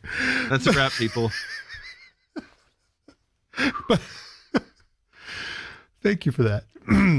Yep. "Yea, certes, many great deeds hast thou done, but yet call thou to mind thine oath concerning the riding through of this fire, wherein thou didst swear that thou wouldst go with the man who should do this deed." So she found that he spoke but the sooth, and she paid heed to his words, and arose, and greeted him meetly, and he abode there 3 nights. And they lay in one bed together. But he took the sword Gram, and laid it betwixt them. Then she asked him why he laid it there, and he answered, that in that wise must he needs wed his wife, or else get his bane. Can I just say, by the way, that I would prefer to be able to use that excuse for lots of things. When somebody asks you, why are you doing it that way? Just be like, oh, because there's a taboo upon me. And if I do it some other way, I will get my bane. I mean, there's no answer you can make to that. That's right. This is the perfect excuse for any behavior. Then why are you double dipping? That's how I have to eat my chips or get my bane. That's I get my bane. There's a curse upon me. Should I do aught else? Then she took from off her the ring and Vari's loom, which he had given her aforetime, and gave it to him. But he gave her another ring out of Fafnir's hoard. Thereafter he rode away through the same fire unto his fellows, and he and Gunnar changed semblances again, and rode unto Hlimdale, and told how it had gone with them. But just tuck away the exchange of rings for next episode, because it's going to be very, very important. Yeah. That same day went Brynhild home to her foster father, so that's Hamir, and tells him as one whom she trusted, how that there had come a king to her. And he rode through my flaming fire, and said he was come to woo me, and named himself Gunnar. But I said that such a deed might Sigurd alone have done, with whom I plighted troth on the mountain. And he is my first troth plight, and my well-beloved. Hamir said that things must needs abide, even as now they had now come to pass. Brynhild said, Aslaug, the daughter of me and Sigurd, shall be nourished here with thee. Now the kings fare home, but Brynhild goes to her father. Grimhild welcomes the kings meetly, and thanks Sigurd for his fellowship, and withal is a great feast made, and many were the guests thereat. And thither came Budli the king with his daughter Brynhild, and his son Atli. And for many days did the feast endure, and at that feast was Gunnar wedded to Brynhild. But when it was brought to an end, once more has Sigurd memory of all the oaths that he sware unto Brynhild. Yet withal he let all things abide in rest and peace. Brynhild and Gunnar sat together in great game and glee, and drank goodly wine. So initially, Brynhild is hesitant. She doesn't want to get married. She still has wars she wants to fight. But Sigurd, as Gunnar, reminds her of her oath, and at last she relents. So first she goes to her foster father, and mentions, by the way, that she's surprised Gunnar had undertaken this feat. She would have expected such a deed to be in the power of Sigurd alone. She's, of course, correct. But Hamir basically tells her she has to stick to her promise now, and that things must transpire as they have come to pass. And so at this point, Brynhild gives her daughter Aslaug, who she conceived, we're now learning with Sigurd, perhaps when he was sitting beside her, to Hamir to keep safe. This is Aslaug, who, as everybody knows, will eventually be locked up inside of a harp to keep her safe. This is a very important plot point in the story of Ragnar Lothbrokki, which is a different saga. So Aslaug, think of her as a special tool that will help us later, but not in this saga. So she goes and Brynhild goes away to the court of the Gjukings, there to marry Gunnar, and everybody is there at the wedding, including her father Budli and her brother Atli, that is Attila the Hun, which is, by the way, like, as a name goes, he's got other cooler names like the Scourge of God, like Attila the Hun. It's like, yes, I'm Attila the Hun, and this is my father Budli the Hun, and this is my cousin Steve the Hun. We're all Huns. Like, it's not a helpful descriptor, but in any case, like, because, like, who are the other Attilas? Like, what is this epithet for? It's not like, oh yes, Attila the Swiss watchmaker, like it's not. Anyway, all right. So I met an Attila, actually, and he was, in fact, kidding, Hungarian. Okay, but they're Huns, so. Right, that's what I'm saying. There's now Attila's the Hun. Yes, I'm just saying, like, there's not of Attila's the whatever. Anyway, so by the way, this is probably how we should understand her earlier reference to fighting the king of the Greeks. The Huns, of course, fought against and also for the Roman Empire, sometimes within the space of like the same campaign. So now, irony of ironies, the draft of forgetfulness seems to wear off for Sigurd just as Brynhild and Gunnar have consummated the marriage, and they're sitting together in great game and glee, if you know what I mean, at great the wedding. Game and glee, nudge, nudge, say no more. Brynhild has willfully now forsaken her love for Sigurd, having learned, as she believes, that he is not, in fact, the greatest man of the age, and instead has turned her affections to Gunnar. And as she does so, Sigurd remembers their relationship, the oaths that they swore to each other, but he realizes that in that moment, to try to rekindle the romance, it's going to mean leaving his wife. It's going to mean bringing about the doom of his new family and of the whole house of the Gjukings. So he holds his tongue in actually a surprising amount of self-control for a hero in the Germanic Iron Age. Yeah. So now, thanks primarily to the machinations and the clever mixology of Grimhild, everything is set up nicely for the ruin which will follow. There may be great game and glee in the hall, but just wait until bathing day. Dun, dun, dun. Wow, what a cliffhanger. There's a lot more to come, everybody. A lot more to come. I promise you that as we get deeper into this story, it's going to be on fire. On fire. It's going to be lit, as the kids say. It's going to be completely lit. Lit. Absolutely. And by the way, I just want to say, tight 90 minutes for our main show. Hey, that's pretty good. Pretty proud. I feel like, another 29 episodes and I'll really have this dialed in. So you're getting a little better at this scripting thing. So congratulations on all that. Yes, I raise my glass to you. Okay, well let's have a look at the chat. Let's see. Sam asks, what if Attila the Hun was a Viking? I think it's really important that is the thing that he is not, because the whole thing about the Huns is that they are those other people that are out to the east somewhere. Yeah. So to make Attila the Hun a Viking is to collapse the whole. Attila's not a Viking. Technically, nobody in the story is a Viking, by the way. Viking is an occupation, not a race. And the Viking Age is still a few hundred years after this. So technically, nobody in the story is a Viking.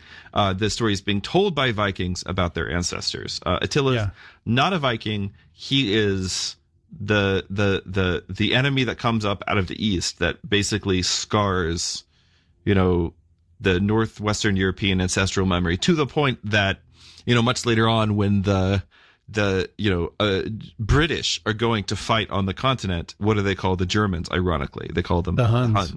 And when you say the British fighting on the continent, you mean World War I? Yes, sorry, I should have been. It's in World War I that they're calling them. Yeah. So it's that deep of a which is about memory. 1,500 years after the events of the saga are set. So you have to just understand the deep scarring of the northwestern Germanic peoples over the Hun invasions. It's the Huns and other groups and big nomadic groups that came out of the east and especially overstated. For those of you who are Tolkien fans, which is, I don't know, let's face it, probably all of you, this is what informs what's going on in the Lord of the Rings. This is why the big bad guys are over there in the East. Yep. It has nothing to do with what we normally think of as Eastern peoples these days, like the Far East or whatever. It has everything to do with this kind of memory of the Huns. Or Eastern Europeans, Russia,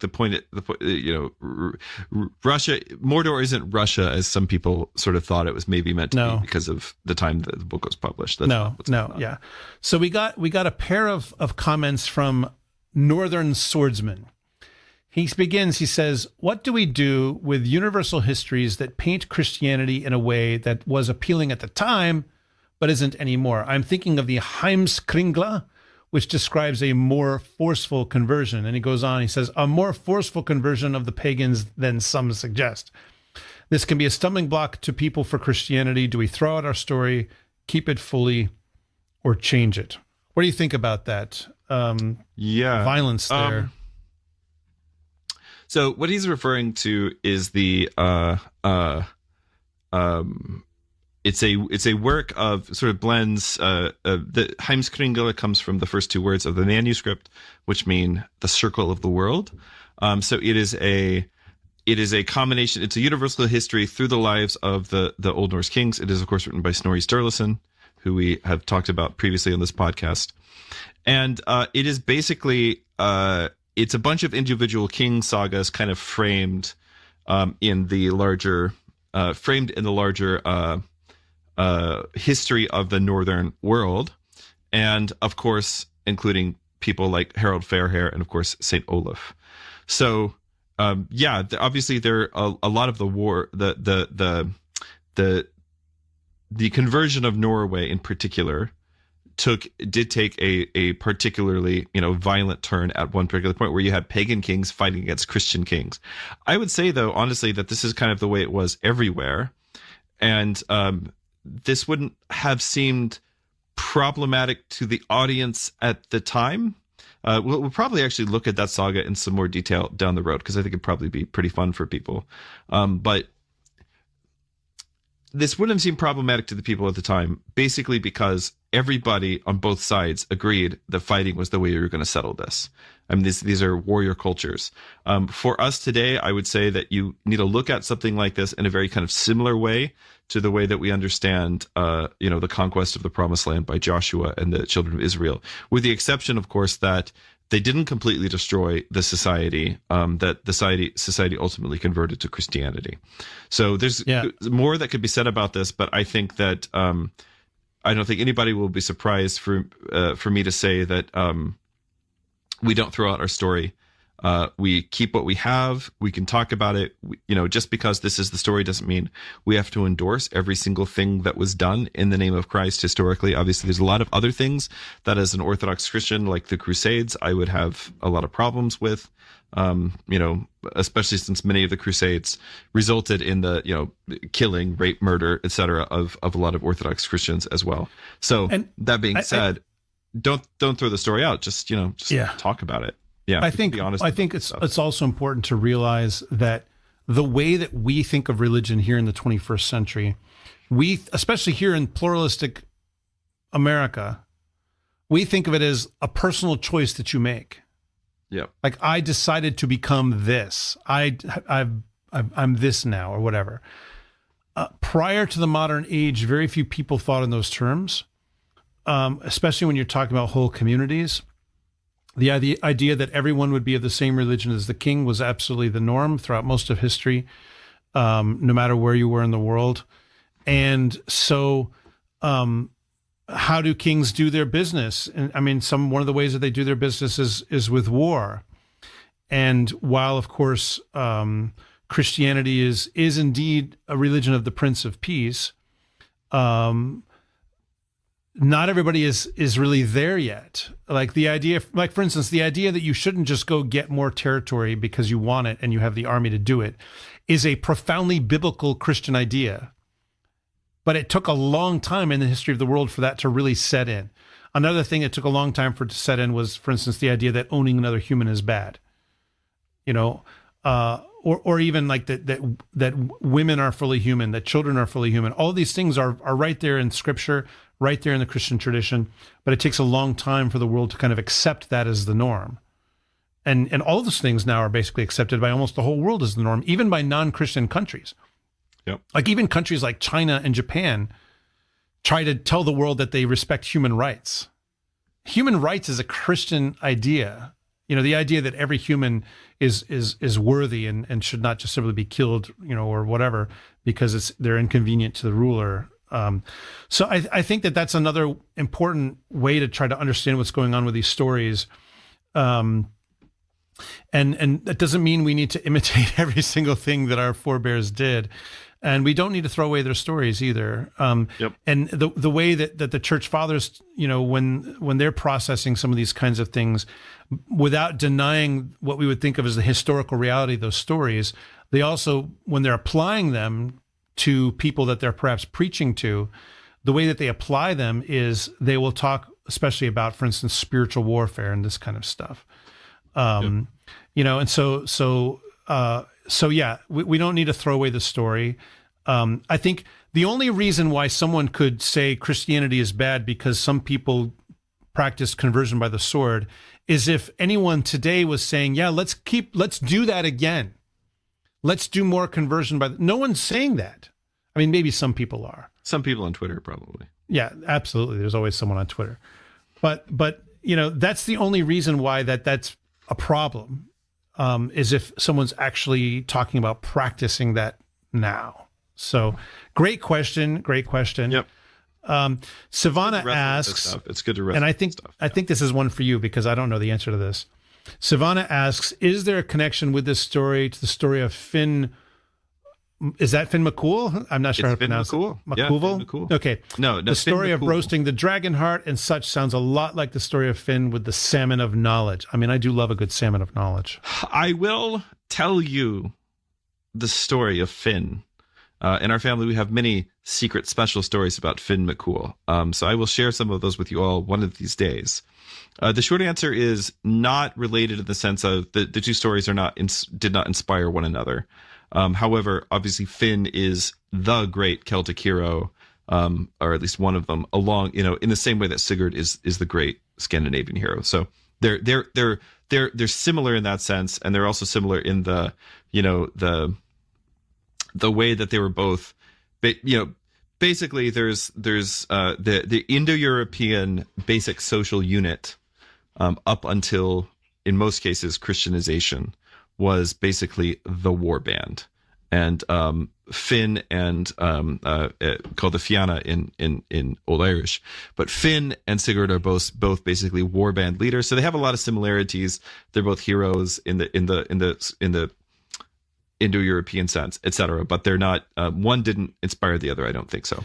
What's really great is around here, because we have so many people of Syrian background. There's a whole family unit that's named Makul.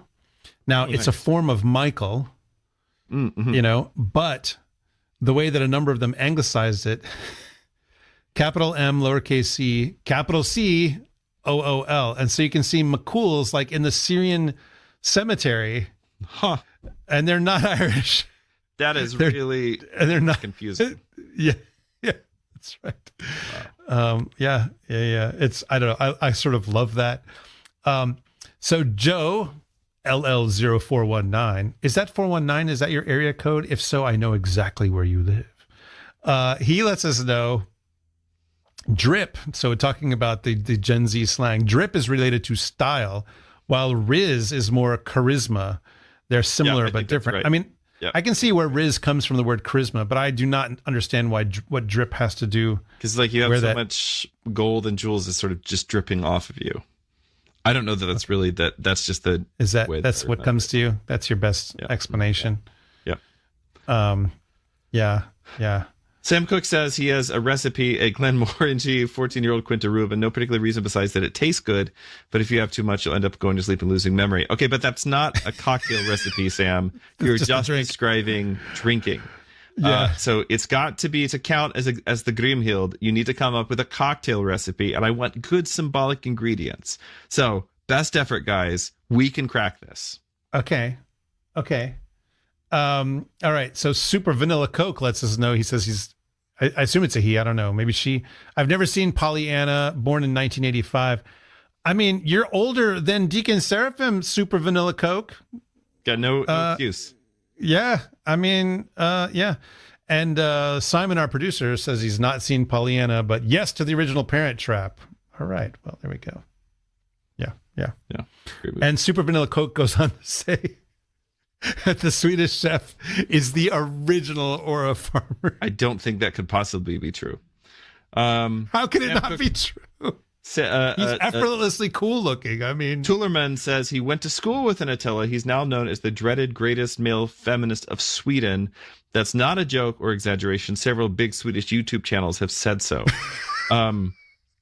There's a lot going on there. Yeah, I got nothing. Yeah. I got nothing. And Sam goes on to say, speaking of people named Attila, almost every Attila is Hungarian, and almost every Temujin you might meet is Mongolian. Well, obviously. I mean, that makes me happy because if Tamerlane that means that the names are still connected. In my lineage, I would definitely, Yeah. I mean, I like that because it means that the names are still very much connected to culture. Yeah, and the thing about and the nice thing about Attila and Temujin or Tamerlane is that as mass murderers go, as genocidal maniacs go, they're far enough back in history that you can unfortunately all of our more recent genocidal maniacs are a little, you still can't just name a lot of people. Pol Pot. You thought I was going to say the other one, didn't you? All right, German chancellor. Yes, the what is it? The Austrian painter.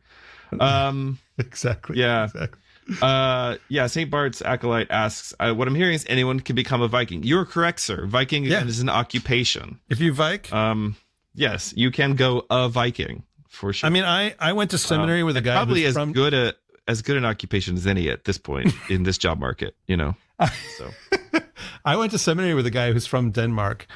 And he described himself as Viking Orthodox. And occasionally when he would come back, now I didn't live at the dorm, but sometimes I would meet him at his dorm. When he would come back to the dorm, he had said that he had been Viking. I guess ravaging the countryside there in northeastern Pennsylvania. Probably better not to ask too many details. Couldn't do with some ravaging once in a while. Yeah. So anyways, well, thanks everybody for participating in the chat. And I know I say this every time probably, but I love this story, and I love how human it is, even though it's very mythic. Like it has definitely a legendary mythic character, right? Things happen in this story that could not happen in the real world. But it has a real human. It's really profoundly human, I think. Yeah, I mean the thing about stories where their characters are larger than life is that they allow, literally in some cases, it allows you to see the things about them that you have in common with them, but in a more exaggerated way. And that kind of helps you sort of process through it. When we talk about these things being really human or, something similar with Iliad or the Odyssey, I think that's kind of what we mean is we get to see these extroverted versions of ourselves, and we get to see them, sort of like, what would you do? I mean, it's really easy to ask. I think the obvious problem with the story, if you want to get into this, is the fact that Sigurd and Brynhild, and for that matter Gudrun, everybody knows exactly what's going to happen, but they do it anyway. And that could seem a little unrealistic until you just think about your own self for one gosh darn minute. And all the times in your life, obviously not you, Father Andrew, but just the rest of us.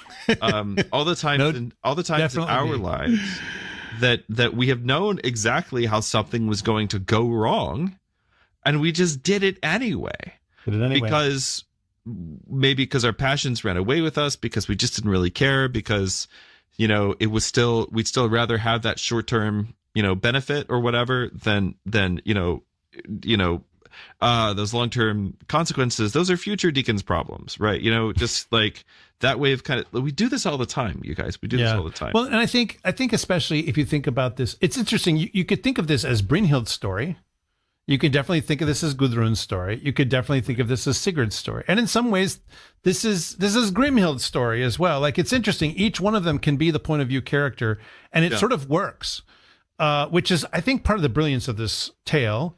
Yeah, I think the retelling of the Völsunga Saga in particular is dispassionate enough that it kind of allows for that. The Nibelung and the, we'll see some examples of later on, has a clear heroes, clear villains. Yeah. But to me, it's always a hallmark of the older stuff. Now, Völsunga Saga is not older than the Nibelungenlied in terms of antiquity. It's from the same century probably, but it's drawing on these older traditions, and it's more in the spirit of those of that older poetry. And you think about, again, the Iliad. The Iliad does not have a clear hero and villain, and everybody who reads the Iliad wants their guy to be the hero and the other guy to be the villain. And if you're a right-thinking person, obviously the hero is Hector.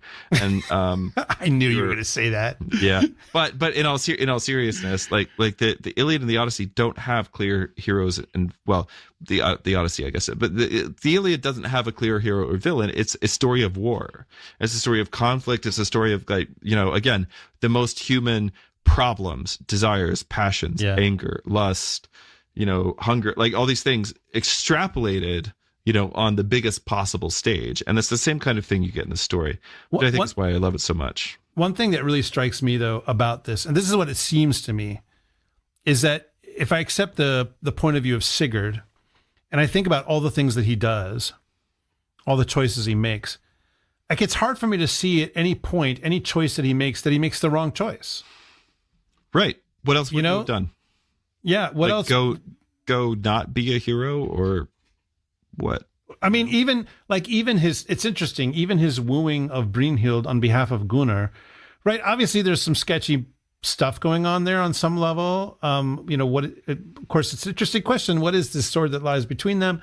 But he is pulling a Cyrano de Bergerac, really is what he's doing.